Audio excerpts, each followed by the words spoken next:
Unlocking the Origins of the Universe.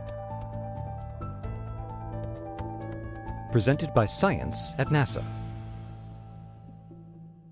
One of the largest human-made permanent magnets in space resides on the International Space Station, or ISS, and it's helping scientists better understand the origins of our universe. The Alpha Magnetic Spectrometer, or AMSO2, is an observatory that is collecting data from measurements of cosmic rays, nuclei from hydrogen up to iron, as well as electrons and positrons that pervade all of our universe. The original AMS was launched on the Space Shuttle in 1998 to test the concept of using a powerful magnet to conduct in-depth studies of subatomic particles coming from millions of light-years from the Milky Way. AMSO2 was installed on the space station in 2011 with a projected lifespan of 3 years. 8 years later, it's still working, having already measured and categorized almost 140 billion cosmic rays.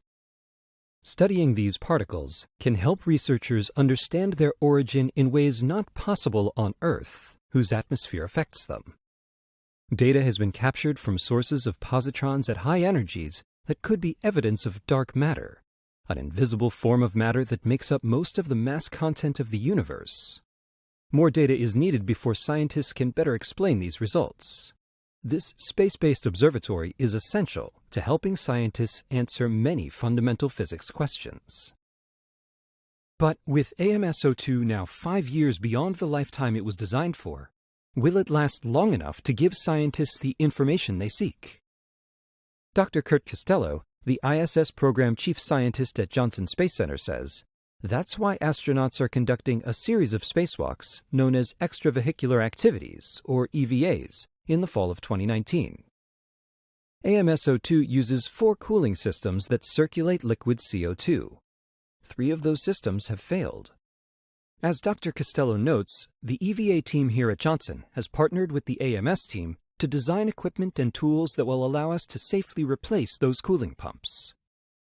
If everything goes according to plan, we think we can extend the life of AMSO2 to deliver full-time science operations for the lifetime of the station. Additional time for data gathering and refinement will allow scientists to continue learning more about the origins of the universe. For more on scientific studies being done on and from the space station, go to www.nasa.gov/ISS-science. For more information about the smallest and biggest ideas about our universe, visit science.nasa.gov.